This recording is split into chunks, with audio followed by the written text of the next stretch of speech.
Hello, everyone, and welcome back to the Personal Growth Talks podcast. I'm Jason, your host, and as always, I'm joined by my wonderful co-host, Julia.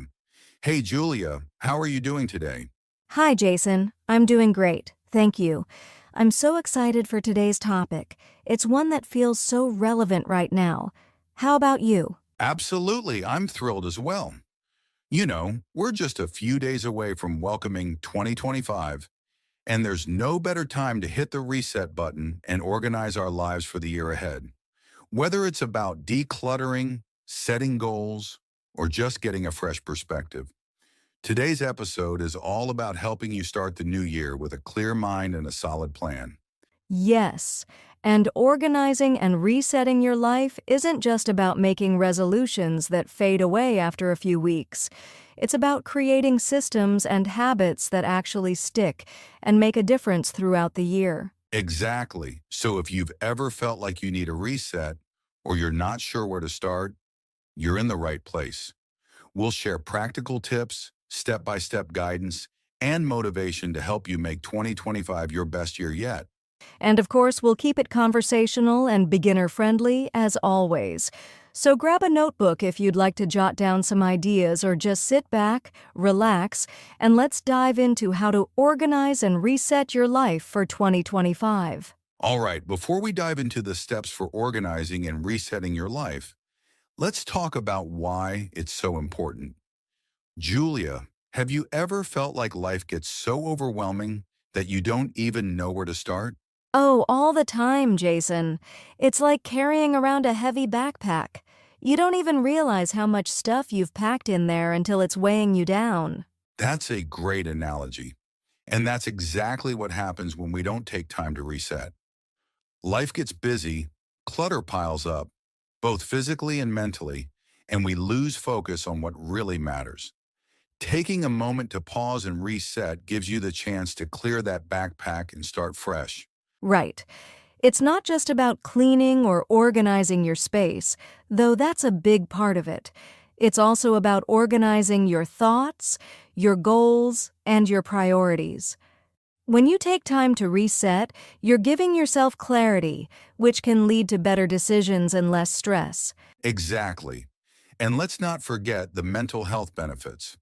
A cluttered life often leads to a cluttered mind, which can increase anxiety and even lead to burnout. But when you organize and reset, you create a sense of control and calm. Yes, and another reason this is so important is that it helps you focus on what's really meaningful. Sometimes we get so caught up in daily routines or other people's expectations that we forget about our own dreams and goals. That's so true. So taking time to reset and organize is really an act of self-care. It's about saying, I value my time, my energy, and my goals enough to start fresh. And as we head into 2025, what better time to do that than right now? Absolutely. If you're listening and thinking, yes, that's exactly what I need, stick around because we're going to break it all down for you in simple steps. Let's make 2025 the year where you feel lighter, more focused, and ready to take on anything. All right, let's dive into the heart of today's episode, a step-by-step guide to organizing and resetting your life for 2025. Whether you're feeling stuck or just want a fresh start, these steps will help you get there. Ready, Julia? Absolutely, Jason. Let's break it down step by step so our listeners can take action right away. The first step to a proper reset is reflection. Before you plan for 2025, it's important to look back at 2024. Ask yourself questions like, what went well this year? What didn't? What lessons did I learn? Julia, how do you usually reflect on the past year? I like to write things down in a journal, Jason. I divide it into two columns, one for achievements and happy moments, and the other for challenges and lessons. This gives me a clear picture of what worked and what I need to improve. That's a great approach. Reflection helps you see where you've been so you can make better decisions about where you're going. And remember, this step isn't about being hard on yourself. It's about learning and growing. Next up is setting goals. And not just any goals, SMART goals. That means specific, measurable, achievable, relevant, and time-bound. Jason, do you want to give an example of a SMART goal? Sure. Instead of saying, I want to learn English, a SMART goal would be, I want to improve my English speaking skills by practicing for 30 minutes every day and joining an online conversation group by February. See how clear and actionable that is? Exactly. Clear goals give you direction and motivation. And don't forget to write them down. It makes them feel more real and gives you something to revisit throughout the year. Now let's talk about decluttering. A fresh start often begins with clearing out what you no longer need. Start with your physical space, your home, your workspace, even your closet. Yes, and don't forget about your digital space. Organize your files, delete apps you don't use, and clean up your email inbox. It's amazing how much lighter you feel when you reduce clutter. And a quick tip, don't try to tackle everything at once. Focus on one area at a time, like a single room or a folder on your computer. Small steps lead to big changes. Now that you've reflected, set goals, and decluttered, it's time to build routines and habits that support your reset. Jason, why are routines so powerful? Routines give your day structure and help you stay consistent. For example, starting your day with a simple morning routine, like stretching, writing a to-do list, or even just drinking a glass of water, sets a positive tone for the rest of the day. Absolutely, and when building habits, start small. If your goal is to read more, commit to just 5 minutes a day. Small habits are easier to stick to, and over time, they grow into bigger changes. The last step is to stay flexible and track your progress. Life doesn't always go as planned, so it's important to adapt when things change. Yes, and tracking your progress keeps you motivated. You can use a journal, a planner, or even an app. Seeing how far you've come can inspire you to keep going, even when it feels tough. Remember, resetting your life isn't about perfection, it's about progress. So be kind to yourself, celebrate small wins, and adjust your goals if needed. Those are the 5 steps. Reflect on the past year, set clear goals, declutter, build routines, and stay flexible. They're simple, but incredibly effective for starting 2025 strong. Absolutely, and don't worry if it feels overwhelming. Just take it one step at a time. Let's move on to talk about common challenges people face when resetting their lives and how to overcome them. Now that we've shared a step-by-step guide to resetting your life for 2025, let's talk about something important, the challenges. Julia, why do you think people struggle with resetting and organizing their lives? Well, Jason, I think the biggest challenge is feeling overwhelmed. When you look at everything you need to do, declutter, set goals, change habits, it can feel like too much. So people don't even start. That's so true, and the key to overcoming overwhelm is to start small. Don't try to do everything at once. Focus on one area, like organizing your workspace or setting a single, clear goal. Small wins build momentum. Exactly. Another challenge is perfectionism. A lot of people think they have to get everything right from the beginning, and when they don't, they get discouraged and give up. Perfectionism can definitely hold you back. The solution here is to focus on progress, not perfection. Remind yourself that it's okay to make mistakes and that small steps forward are still steps forward. Another common challenge is time management. People feel like they're too busy to reset or organize their lives. Have you heard that one before, Jason? All the time. And my advice is this, make resetting a priority even if it's just for 10 minutes a day. You don't have to block out an entire weekend to make progress.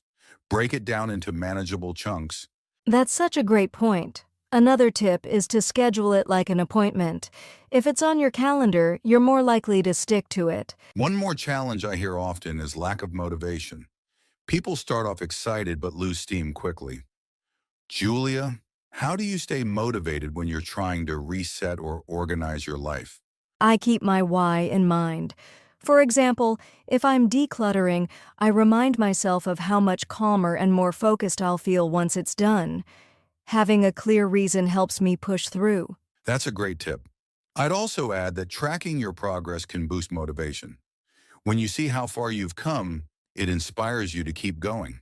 And don't forget to celebrate those small wins. It makes the process more rewarding. To recap, if you're feeling overwhelmed, start small. If perfectionism is holding you back, focus on progress.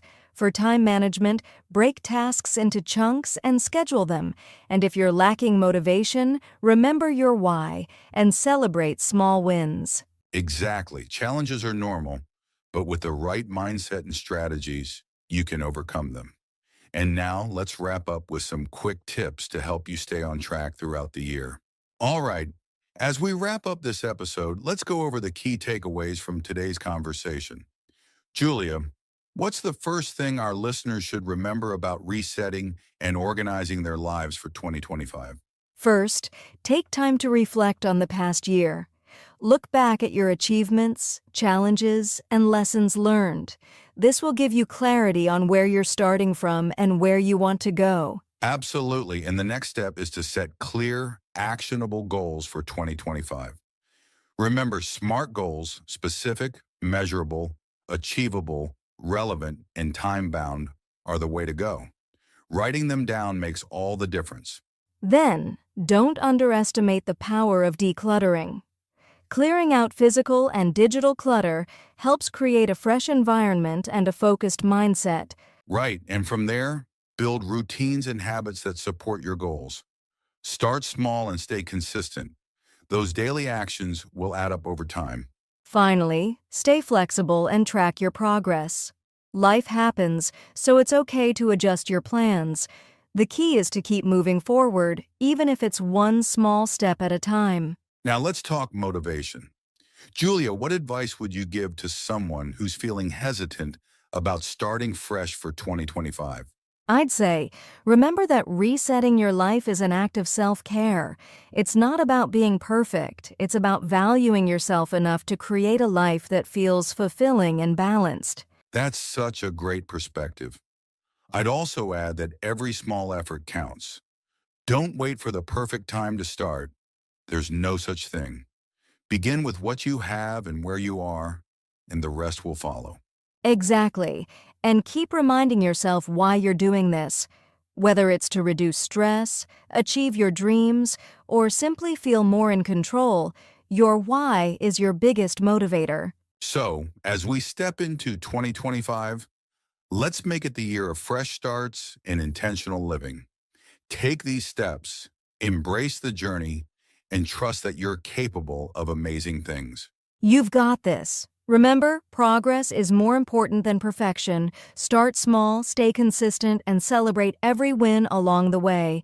Here's to a fantastic year ahead. Thank you for joining us on this episode of the Personal Growth Talks podcast. If you found this helpful, don't forget to like, subscribe, and share it with someone who could use a reset too. Until next time, take care and stay motivated. Well, that brings us to the end of today's episode. We hope you're feeling inspired and ready to reset and organize your life for 2025. Remember, every big change starts with a single small step. So take what we've shared today, start with one area of your life, and build from there. Progress is the goal, not perfection. If you enjoyed this episode and found it helpful, we'd love for you to support us by subscribing to the Personal Growth Talks podcast. Don't forget to hit the like button and share this episode with friends, family, or anyone you think could benefit from a fresh start. And we'd love to hear from you. What's one step you're taking to reset your life for 2025? Share your thoughts in the comments or reach out to us on social media. Let's keep this conversation going. Absolutely. And don't forget to check out our other episodes for more tips and advice on personal growth and self-improvement. We're here to support you on your journey. Thank you so much for listening. Here's to a successful and fulfilling 2025. You've got this. Take care, stay motivated, and we'll see you in the next episode of the Personal Growth Talks podcast. Bye for now. Hello, everyone, and welcome to another episode of the English Learning Podcast. I'm Jason, your host, and I'm thrilled to have you here with us today. Learning English is a journey, and we're here to make it easier and more enjoyable for you. Today, we're diving into an exciting and very practical topic: how to memorize new words smartly. Hi, everyone. I'm Julia, your co-host, and I'm so happy to be here with you. Vocabulary is one of the most important parts of learning any language, but let's face it, it can also be one of the most challenging. Have you ever spent hours memorizing a list of words only to forget them a week later? If that sounds familiar, don't worry, you're not alone. That's so true, Julia. A lot of learners struggle with this, but here's the good news. Memorizing words doesn't have to be hard or boring. There are smarter, easier ways to make new vocabulary stick. And in today's episode, we'll be sharing some of the best strategies to help you remember new words faster and use them confidently in your daily life. Exactly, Jason. By the end of this episode, you'll know why most people forget words quickly, how to avoid common mistakes, and, most importantly, how to make learning new words both fun and effective. So grab a notebook or just listen along and let's get started. All right, let's dive into the challenges of memorizing new words. Julia, have you noticed how many learners feel frustrated because they can't remember words they studied just days ago? Absolutely, Jason. It's such a common issue. One of the biggest challenges is that people often try to memorize long lists of words without any context. It's like trying to memorize random numbers. It doesn't stick because there's no connection or meaning attached. Exactly. And I think another big problem is that learners sometimes overload themselves. They try to learn 50 or even 100 words in a single day, thinking they'll magically remember them all. But the brain just doesn't work like that, does it?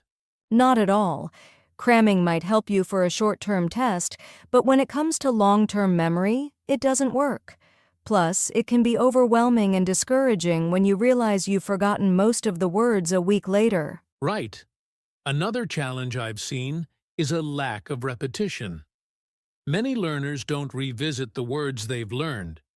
They study them once and expect them to stay in their memory forever. But the truth is, without regular review, those words will fade away. Exactly, Jason. It's like planting a seed. You can't just water it once and expect it to grow into a tree. You need consistent care and attention. Another issue is that learners often don't use the words they're trying to learn. If you don't actively use a word in speaking or writing, it's much harder for your brain to retain it. That's a great point, Julia. And I think one more challenge is that some learners rely too much on their first language when studying. For example, they translate every word into their native language instead of thinking in English. While translation can be helpful at the beginning, it can also slow down the process of truly understanding and using the word naturally. Yes, relying on translation can create a barrier. Instead, it's much better to associate the word directly with its meaning or an image, which we'll talk more about later. So, to summarize, the main challenges are lack of context, trying to learn too many words at once, not reviewing or using the words, and over-relying on translation. But don't worry, we have solutions for all of these. Exactly.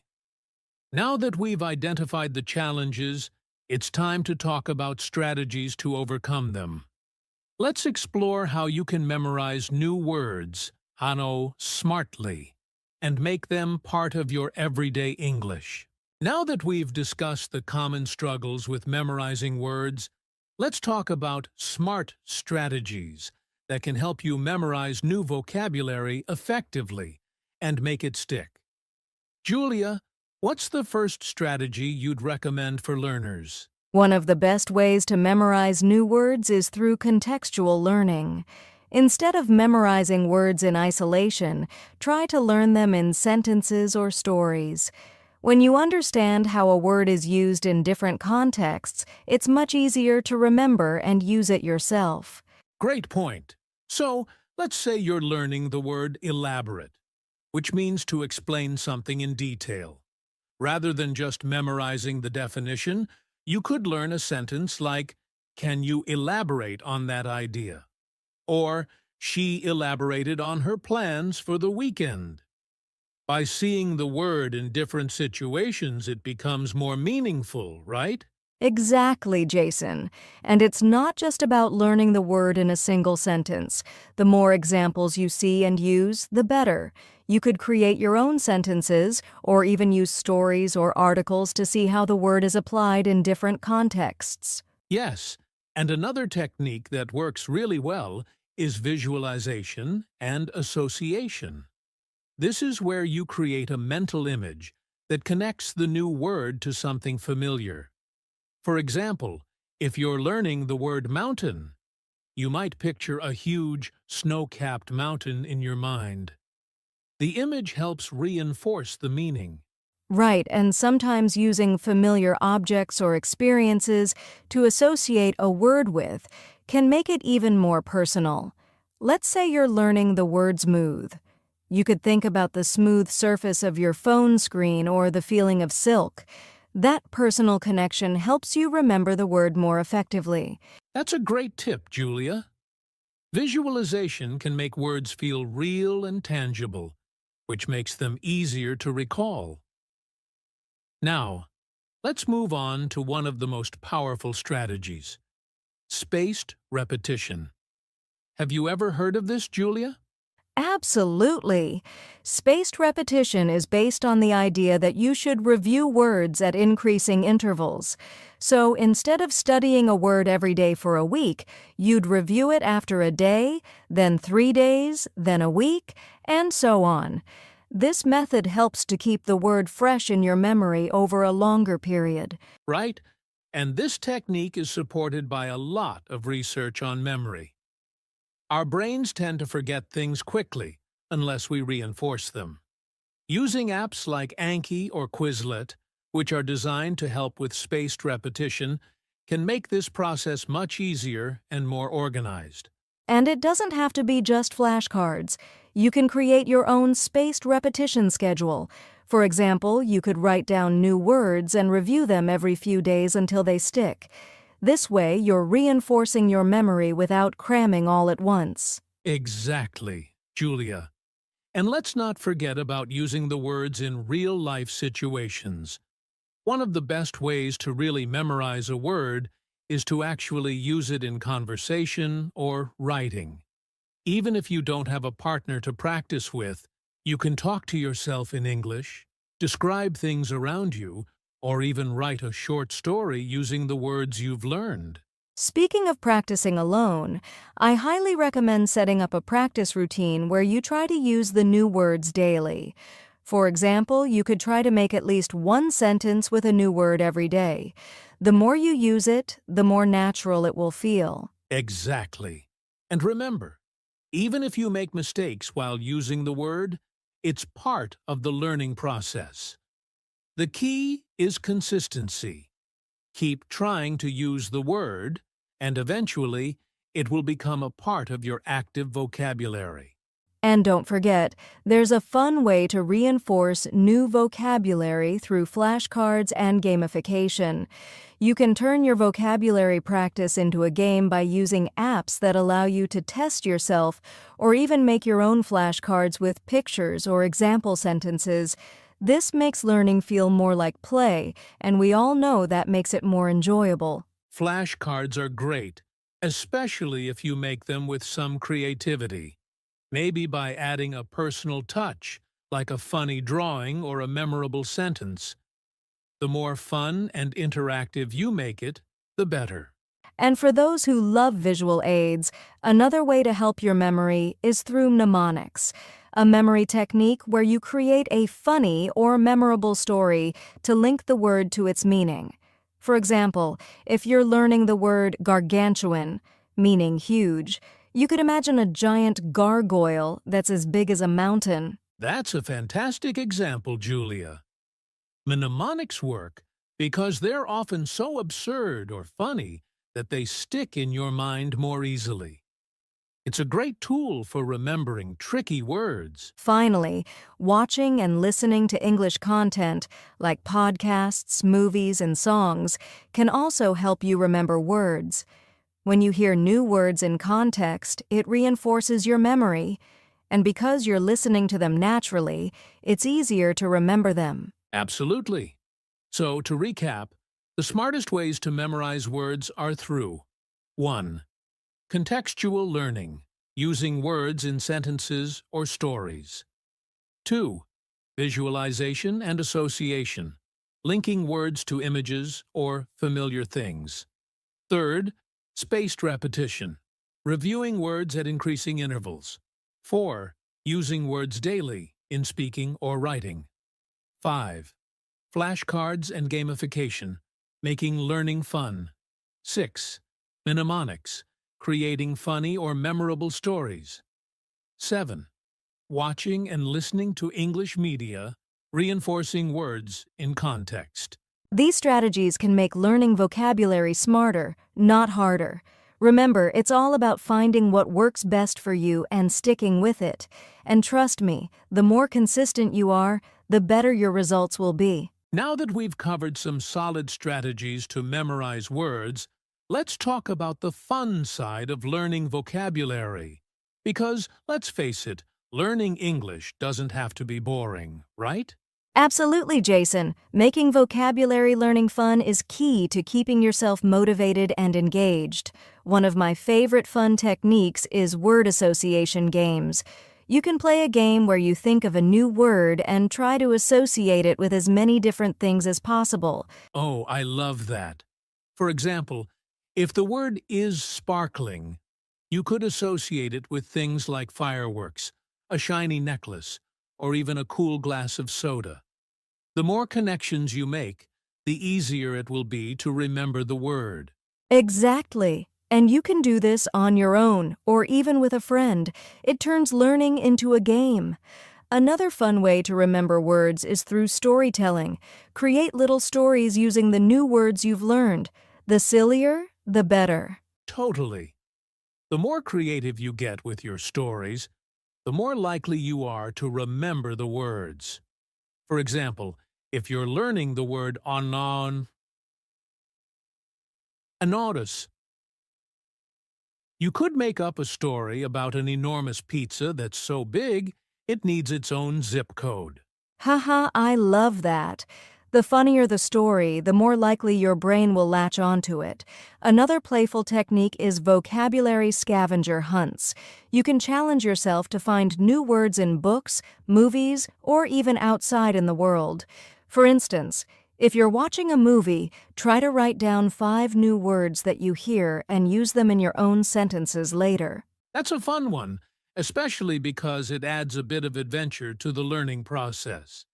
And speaking of movies and shows, karaoke is a surprisingly fun method for learning new words. You can pick a song in English, learn the lyrics, and pay attention to new vocabulary. Singing along helps with pronunciation and also reinforces the words in your memory. That's such a great idea, Jason. Music has a way of sticking in our minds, so why not use it to your advantage? Another fun method is role-playing. Find a friend, or even practice on your own, and pretend to be in different situations where you can use the new vocabulary. For example, pretend you're ordering food at a restaurant and practice words related to food, or act out a shopping trip and use new shopping-related words. Role-playing is a fantastic way to practice speaking in a low-pressure environment. It gives you a chance to use new words naturally, which is one of the best ways to make them stick. And if you're practicing alone, you can still do it in front of a mirror. Pretend you're having a conversation and use as many new words as possible. That's a fun way to practice without worrying about making mistakes.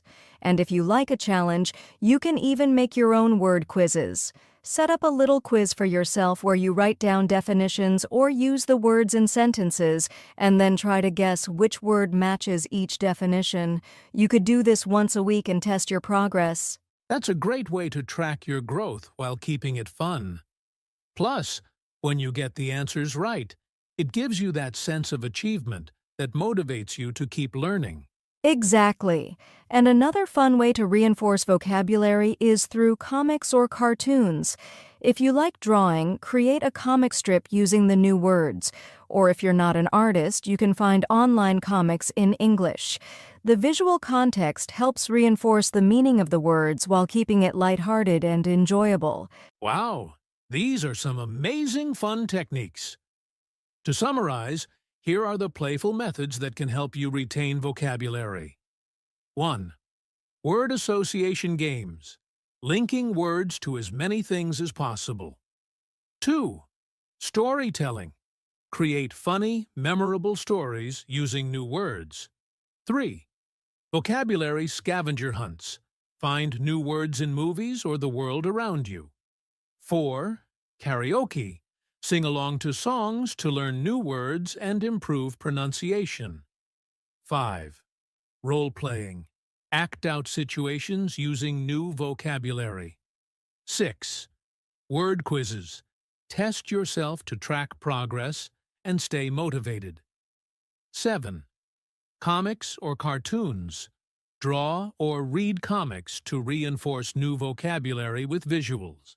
I hope these fun techniques make vocabulary learning more exciting for you. Remember, the more enjoyable and interactive the process is, the more likely you are to stick with it. And the more you practice, the easier it becomes to remember those words. Exactly, Julia. Learning doesn't have to be stressful. Make it a game, make it fun, and the vocabulary will stick. Now, let's move on to some common mistakes learners make when memorizing words. These are important to avoid to make sure you're on the right track. Now that we've explored fun ways to learn and remember vocabulary, let's discuss some common mistakes that learners often make when memorizing new words. These are pitfalls you definitely want to avoid to make your learning more efficient and effective. One of the biggest mistakes I see is learning words in isolation. While it's great to learn new vocabulary, just memorizing a word without understanding its context or how it's used in real conversations doesn't help much in the long run. Exactly. You can remember a word, but if you don't know how to use it in a sentence or in real life, you won't be able to actually speak with it. It's better to learn words in context, whether through sentences, stories, or conversations, so that you understand their true meaning and usage. Another mistake is cramming words all at once. Trying to memorize a long list of words in one sitting can be overwhelming and inefficient. The brain can only retain so much information at once, and cramming doesn't give the brain enough time to absorb and process the vocabulary. That's right. It's much better to break down your learning into smaller, manageable chunks. A great way to avoid cramming is to use spaced repetition, as we mentioned earlier. Spacing out your review sessions gives your brain time to absorb the words and helps commit them to long-term memory. Another mistake is focusing too much on the definition instead of the usage of the word. You might memorize the definition of a word, but if you don't know how to use it in sentences or conversations, it won't stick. Exactly. Definitions alone don't always give you the full picture. That's why it's important to learn words with context, understand how the word fits into different situations, how it interacts with other words, and how it can change meaning depending on usage. Also, many learners fall into the trap of not reviewing regularly. They might learn new words, but if they don't review them often enough, they forget them just as quickly. Without regular practice and review, it's hard to make those words stick. Consistency is key. Reviewing words in a spaced repetition system, as we discussed earlier, will help you retain them over time. Even spending a few minutes each day reviewing can make a big difference in your vocabulary retention. Another mistake is fearing mistakes. A lot of learners are afraid to use new words because they don't want to make errors. But the truth is, making mistakes is a normal part of learning. It's much better to try using the word in conversation and get it wrong than to never use it at all. Exactly, Julia. The more you use the word, the more you'll learn from your mistakes.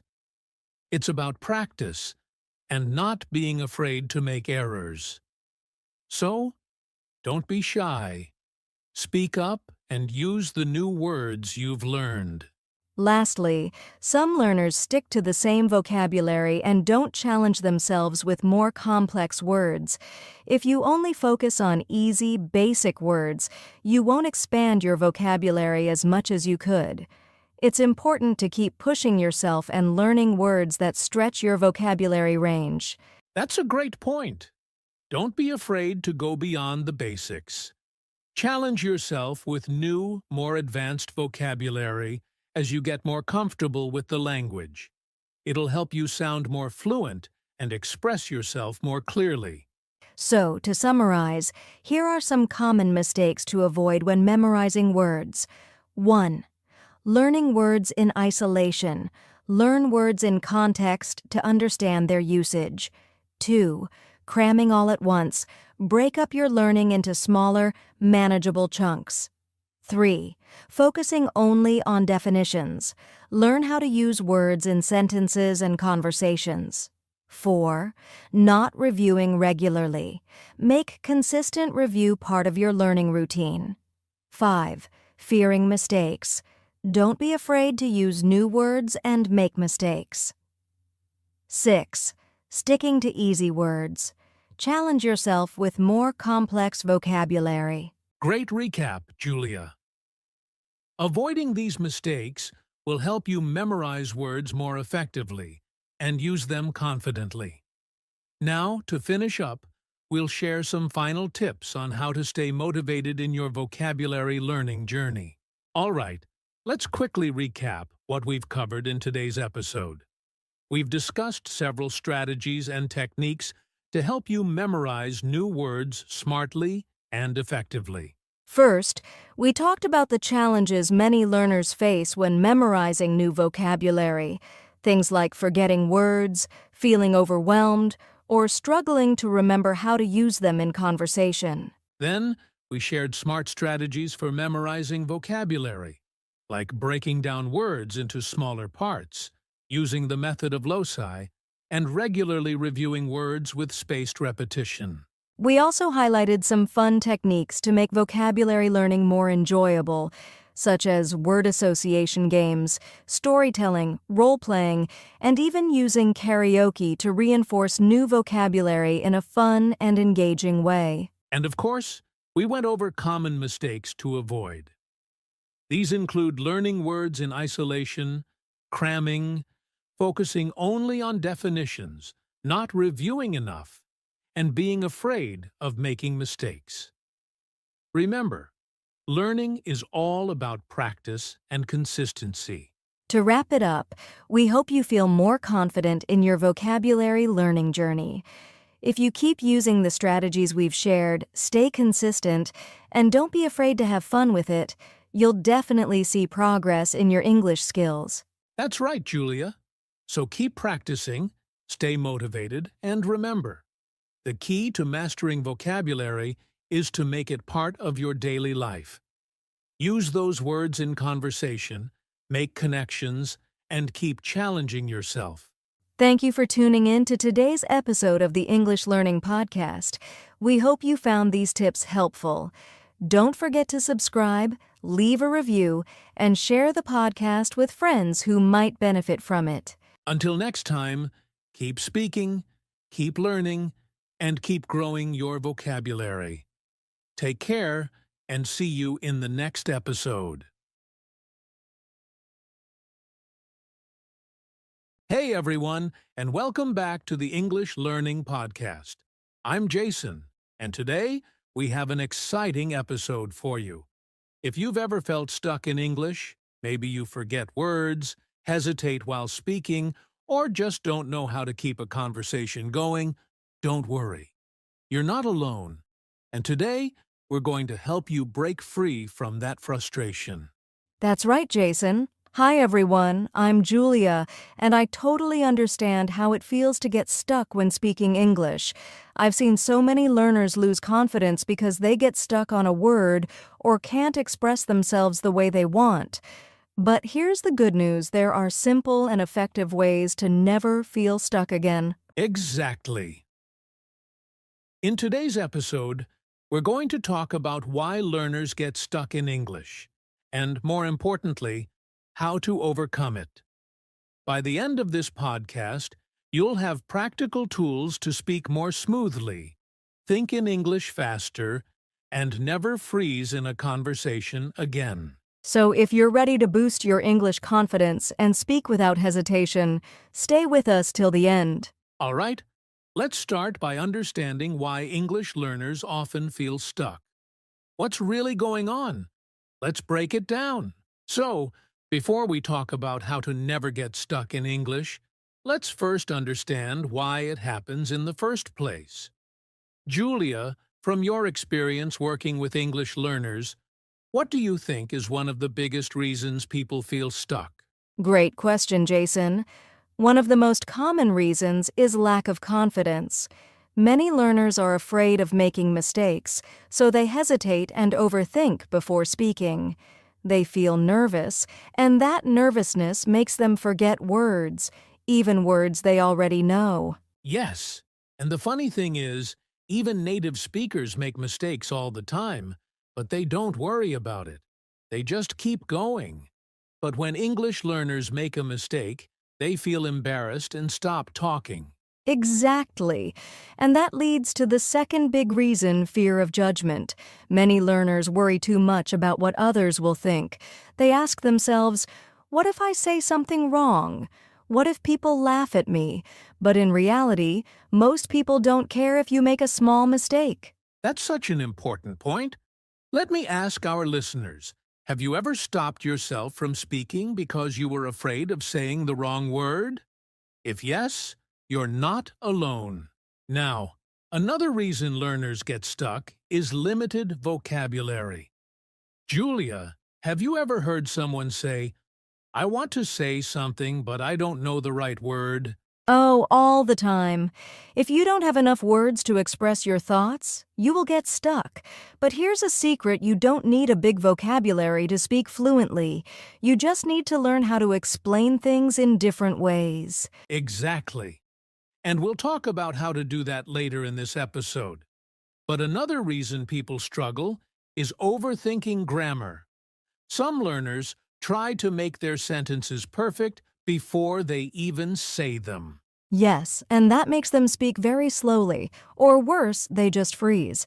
Grammar is important, but it should never stop you from speaking. All right, so far we've talked about lack of confidence, fear of judgment, limited vocabulary, overthinking grammar. But there's one more reason why people feel stuck: lack of practice. Julia, do you think watching videos and studying grammar is enough? Not at all. Many learners spend hours watching English lessons, but they never actually speak. Speaking is a skill. You have to practice it. Exactly. So, if you ever feel stuck, don't worry. It's not because you're bad at English. It's just that you need the right methods to overcome these challenges. And that's what we're going to talk about next. Yes. Now that we know why learners get stuck, let's move on to the first solution: changing your mindset. Because fluency starts in your mind. All right. Now that we know why learners get stuck, let's talk about the first and most important solution: changing your mindset. Because let's be honest, fluency isn't just about words and grammar. It starts in your mind. That's so true, Jason. If you believe that English is too difficult or that you're not good at languages, then guess what? You'll always feel stuck. But if you change your mindset and see English as a skill that improves with practice, everything changes. Yes, and one of the biggest mindset shifts is this: You don't need to be perfect to be fluent. Julia, have you ever met someone who speaks perfect English 100% of the time? Never. Even native speakers make mistakes, pause, and sometimes forget words. The difference is they don't let it stop them. Exactly. Fluency doesn't mean speaking perfectly. It means speaking comfortably. It means expressing yourself without fear. So, if you've been waiting to be perfect before speaking, stop right now. The best way to improve is to start speaking today. And here's another mindset trick. Mistakes are not bad. Mistakes help you learn. Think about a baby learning to walk. Do they fall? Of course. But do they stop trying? No. They keep going until they get better. Yes, but many English learners think, oh no, I made a mistake. I'm bad at English. That's the wrong mindset. Instead, try saying, great. I made a mistake, which means I'm learning. Now, here's a challenge for our listeners. Change your mindset about mistakes starting today. The next time you make a mistake while speaking, don't stop. Instead, smile and keep going. If you do this, I guarantee you'll feel more confident in English. I love that challenge. And here's another mindset shift. Believe that you are an English speaker. Some learners think, I'm just a student learning English. But if you start saying, I am an English speaker, your confidence will grow. Absolutely. So, let's do a quick exercise. If you're listening right now, say this out loud, I am an English speaker. I can speak English with confidence. Great. This simple mindset shift makes a huge difference because when you believe in yourself, you'll speak more and improve faster. Exactly. So, to recap, here are 3 mindset changes you need to make. You don't need to be perfect to be fluent. Mistakes are part of learning. Embrace them. Believe that you are an English speaker, not just a learner. That was powerful, Jason. Now let's move to the next step, how to train your brain to think in English. Because if you think in English, you'll never feel stuck. All right, now that we've talked about changing your mindset, let's move to the next big step, learning to think in English. Because here's the truth. If you always translate from your native language to English in your head, you'll get stuck. That's so true, Jason. Many learners get stuck because they try to form a sentence in their first language first, then translate it into English. But that takes too much time. Instead, the key is to start thinking in English directly. Yes, and when you think in English, you'll be able to speak faster, feel more confident, and never freeze in a conversation. Julia, what are some ways learners can train their brain to think in English? Great question. One of the easiest ways is describing things around you in English. Right now, look around and name objects in English. For example, if you see a table, think, this is a table. It's brown. It's made of wood. This simple exercise helps your brain get used to English. I love that. And you can also do it with your daily routine. For example, when you wake up in the morning, instead of thinking in your first language, say in English, I am getting up. I am brushing my teeth. I am making coffee. This trains your brain to think in English naturally. That's a great tip. And here's another one. Have silent conversations in your head. When you're walking or sitting alone, try to imagine talking to someone in English.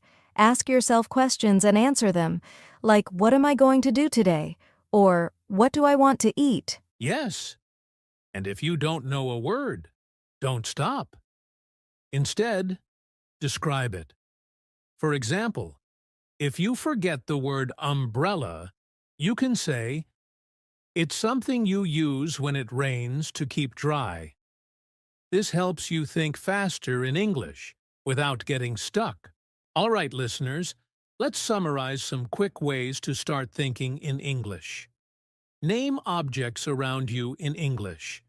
Describe your daily routine in English. Have silent conversations with yourself.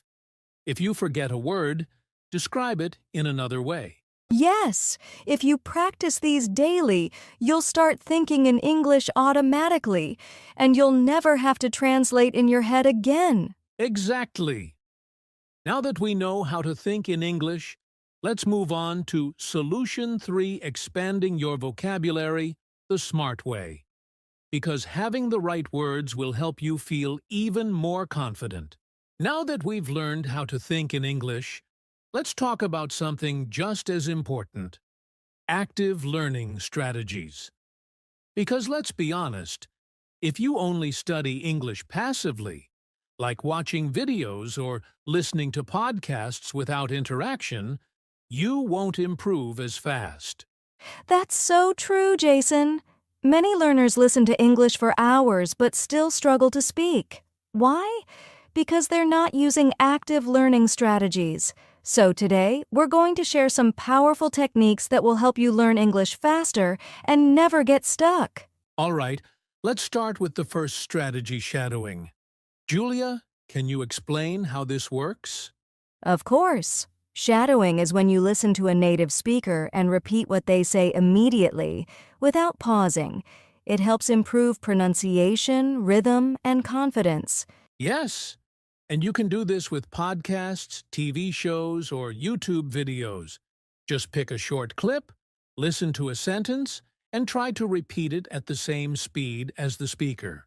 And don't worry if you can't say it perfectly at first.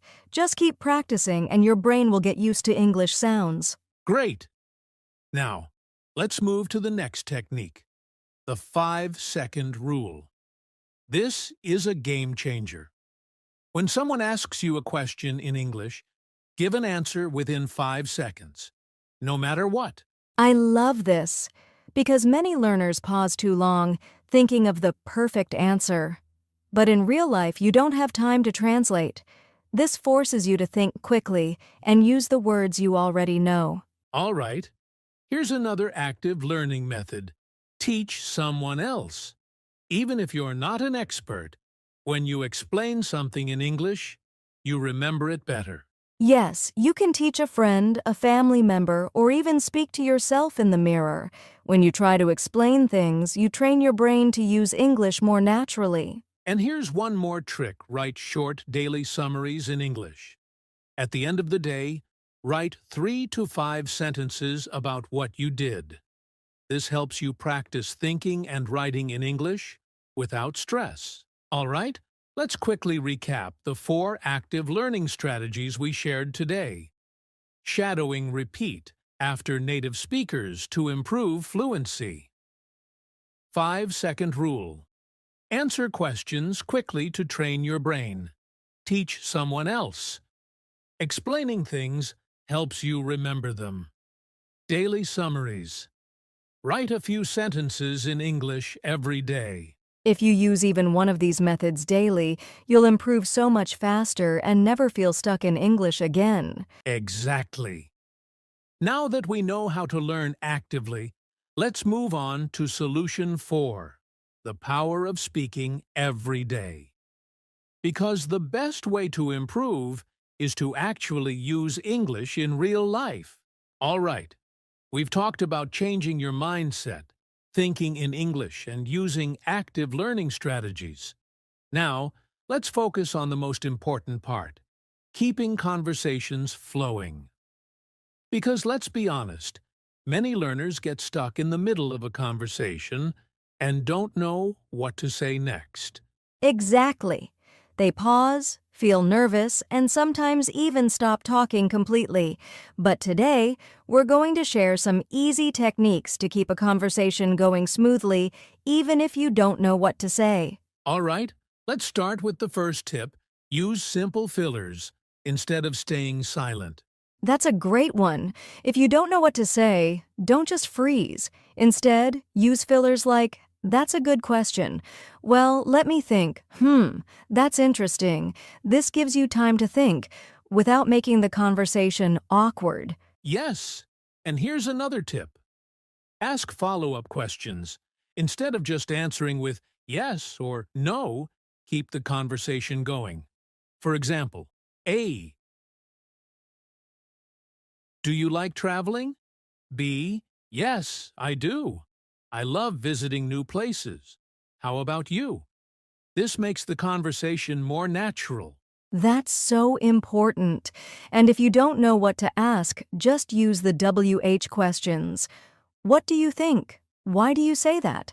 How did that happen? These questions make it easier to continue a conversation without stress. All right, here's another trick: paraphrase what the other person says. This shows that you're listening and helps you avoid awkward silences. Yes. For example, if someone says, I love reading books, you can say, oh, so you enjoy reading. What kind of books do you like? That way the conversation keeps going. And finally, the golden rule. Don't be afraid to make mistakes. Many learners stop speaking because they're scared of saying something wrong. But mistakes are part of learning. All right, let's quickly summarize how to keep conversations flowing. Use simple fillers instead of staying silent. Ask follow-up questions to keep the conversation going. Use WH questions like what, why, how. Paraphrase what the other person says. Don't be afraid of making mistakes. Exactly. If you practice these techniques, you'll never get stuck in a conversation again, and the more you talk, the more confident you'll feel. That's right. Now that we know how to keep conversations flowing, let's move on to our final tip: Solution 5: Build daily English habits for success. Because learning English is all about consistent practice. We've covered so many great strategies to help you never get stuck in English. Now, let's talk about one of the most important keys to success: making English a part of your daily life. Because the truth is, if you only study English once in a while, it's hard to improve. That's right. The best English learners don't just study English. They live in English every day. And the good news is, you don't need to move to an English-speaking country to do this. Exactly. So, here are a few simple ways to surround yourself with English every day. Change your phone settings to English. This helps you see English words all the time. Follow English-speaking content creators on social media. Watch their posts and read their captions. Think in English while doing daily tasks. For example, when cooking, say to yourself, I'm cutting the vegetables. I'm boiling water. Label objects in your home. Write English words on sticky notes and place them on furniture, appliances, and everyday items. I love those ideas. And another great habit is to talk to yourself in English. You can describe what you're doing, share your thoughts, or even pretend to have a conversation.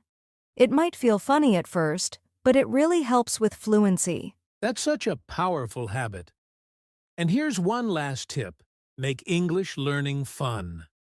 Watch movies, listen to music, play games, or join online communities where people speak English. So let's summarize the best ways to make English part of your daily life. Change your phone settings to English. Follow English-speaking content online. Think in English throughout the day. Label objects in your home. Talk to yourself in English. Have fun with English. Watch movies, listen to music, and play games. If you do even one or two of these things every day, English will become a natural part of your life, and you'll never feel stuck again. That's right. And now, let's wrap up with a quick conclusion and final message for our listeners. Wow! What an amazing conversation today. We've covered so many important strategies to help you never get stuck in English. From changing your mindset to making English a part of your daily life, these tips will truly transform the way you learn. That's right. And remember, learning English is a journey, not a race. The key is to stay consistent, stay confident, and most importantly, keep practicing. If you found this episode helpful, make sure to subscribe to our podcast so you never miss an episode. And if you're watching this on YouTube, hit the like button and leave a comment telling us which tip helped you the most. We also love hearing from you, so if you have any questions or topics you'd like us to cover in future episodes, let us know in the comments or send us a message. And one last thing, share this podcast with a friend who's learning English. Learning together makes the journey easier and more fun. That's it for today. Keep practicing, stay positive, and remember, you can do this. We'll see you in the next episode. Until then, keep speaking, keep learning, and never stop improving. Bye for now. Hello, everyone, and welcome back to Personal Growth Talks podcast. I'm your host, Jason, and I'm so excited to have you here today. In this episode, we're diving into something truly transformative: 7 habits that will change your life. Whether you're looking to improve your daily routine, boost your confidence, or just live a happier life, these habits are game changers. And the best part? They're simple and easy to start today. That's right, Jason. Hi, everyone. I'm Julia, your co-host, and I'm thrilled to be part of this conversation. Habits are the small things we do every day that have a massive impact over time. And honestly, many of us don't realize how much our habits shape our lives. Let me ask you, Jason, what's one habit you've added recently that's made a big difference for you? Oh, great question. I've started journaling every morning. It really helps me clear my mind and set my priorities for the day. What about you, Julia? Any habits that have changed your life lately? For me, it's been practicing gratitude every night. Before I sleep, I take a moment to think about 3 things I'm thankful for. It's such a small habit, but it's made me so much more positive and focused. That's amazing! And that's what we're here to talk about today: how small, intentional changes can lead to big transformations. So, stick around as we explore 7 habits that can truly change your life. Let's get started. All right, let's talk about habits. Have you ever noticed how the little things you do every day can either make or break your success? Habits are like building blocks. They shape your life, one small action at a time. The best part is that once you form a habit, it becomes automatic. You don't have to think about it anymore. It just becomes part of who you are. Exactly, Jason. Habits are the foundation of personal growth. Think about it. If you want to be healthier, more productive, or even happier, you don't just wake up one day and magically achieve it. It's the habits you practice consistently that lead to those results. And here's the thing, habits can work for you or against you, depending on what they are. That's a great point, Julia. A positive habit, like reading for 10 minutes a day, can expand your knowledge and open new opportunities. But a negative habit, like procrastinating, can hold you back from reaching your goals. Here's a question for you, Julia. What's a habit you struggled to build but eventually mastered? That would have to be exercising regularly. At first, it was tough to stick to it because I always felt too busy or tired, but once I made it part of my daily routine, it became much easier. Now I don't even think about it. It's just something I do automatically. What about you, Jason? Any habits you've had to work hard to build?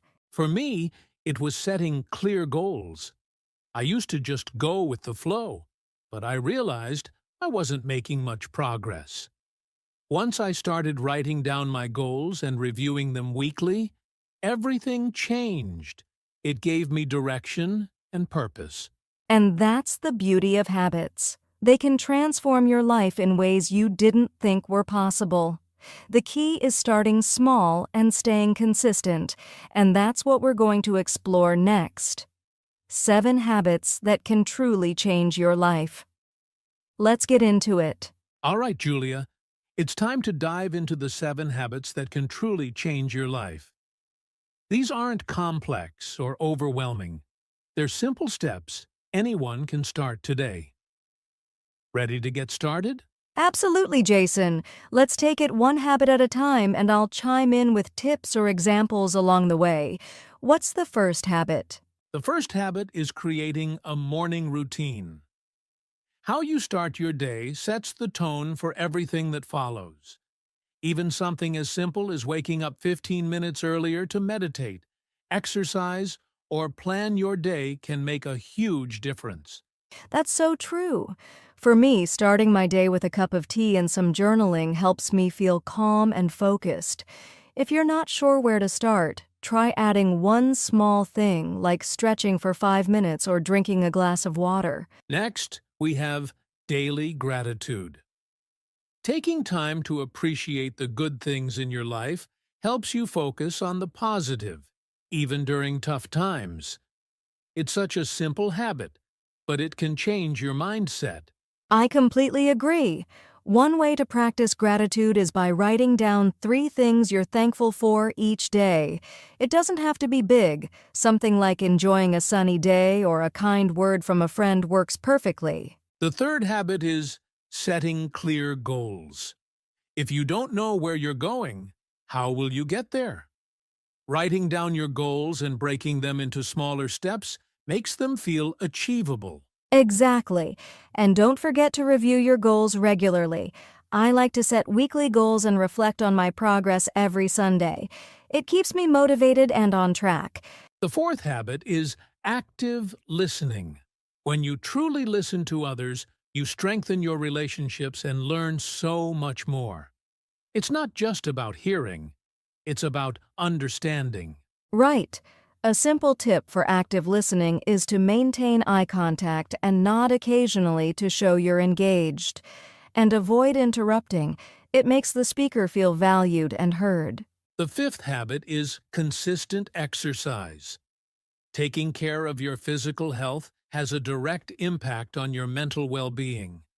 And it doesn't mean you need to hit the gym every day. Even a 20-minute walk can do wonders. Absolutely. If you're just starting, try something fun like dancing or yoga. The key is finding an activity you enjoy so you'll stick with it. The sixth habit is reading and learning. Personal growth comes from constantly seeking new knowledge. Whether it's books, podcasts, or online courses, learning keeps your mind sharp. That's such a good point. I recently started listening to audiobooks during my commute, and it's such an easy way to learn something new every day. Even 10 minutes of reading before bed can make a difference. Finally, habit number 7 is practicing mindfulness. Taking a few minutes to focus on the present moment can reduce stress and improve your overall happiness. Exactly. If you've never tried mindfulness before, start with deep breathing exercises. Just close your eyes, take a deep breath in, and slowly exhale. It's such a calming practice, and you can do it anywhere. These 7 habits might seem small, but together, they can have a huge impact on your life. The best part is that you can start building them one at a time. No need to do it all at once. That's right, Jason. And remember, consistency is key. Small changes done consistently over time lead to big results. Which of these habits will you try first? Let us know in the comments or share your journey with us. So now that we've covered the 7 habits, let's talk about how to actually build them into your life. It's one thing to know what habits are important, but making them stick is the real challenge. Exactly, Jason. Building habits takes time and consistency. One of the best strategies is to start small. Don't overwhelm yourself by trying to do everything at once. Focus on one habit and commit to it for a few weeks before adding another. That's such great advice, Julia. Another tip is to attach your new habit to an existing one. For example, if you want to practice gratitude, you can add it to your bedtime routine. After brushing your teeth, spend a minute thinking about what you're grateful for. I love that. And don't forget to track your progress. Use a journal, an app, or even just a checklist to keep track of how often you're sticking to your habit. Seeing your progress can be really motivating. Also, don't be too hard on yourself if you miss a day. The key is to get back on track as soon as you can. Remember, consistency is more important than perfection. Absolutely, and celebrate your wins no matter how small. If you complete a week of practicing a new habit, reward yourself. It helps reinforce the positive behavior. Habits might take some effort to build, but once they're in place, they can change your life in ways you never imagined. So, start small, stay consistent, and be patient with yourself. You've got this. That's right, and if you have any tips or strategies for building habits, share them with us. We'd love to hear from you. All right, Julia. Before we wrap up, let's take a moment for some quick Q&A. These are some common questions people have when it comes to building life-changing habits. Here's one. How long does it take to form a habit? Great question. Research suggests it can take anywhere from 21 to 66 days to form a habit, depending on the person and the habit. The key is consistency. Even if it feels hard at first, sticking with it makes it easier over time. That's so true. Here's another one. What if I fail to stick to my habit for a day or two? Missing a day doesn't mean you've failed. Life happens and it's normal to slip up sometimes. What matters is getting back on track as soon as you can. Don't let one missed day turn into a week or a month. Exactly. One more question. What's the best way to stay motivated while building a new habit? Focus on your why. Remind yourself of the bigger picture, why this habit matters to you. Also, celebrate small wins along the way to keep yourself encouraged. Accountability can help too. Tell a friend about your goal or join a community. That's fantastic advice, Julia. And with that, we've reached the end of our episode. We hope these 7 habits and tips inspire you to take small, meaningful steps toward personal growth. Yes, and remember, change doesn't happen overnight. Be patient with yourself and keep moving forward. If you enjoyed this episode, don't forget to like, share, and subscribe to our podcast for more inspiring conversations. And we'd love to hear from you. What habits are you working on? Share your thoughts in the comments or connect with us on social media. Until next time, keep growing, keep learning, and take care. Bye, everyone. See you in the next episode.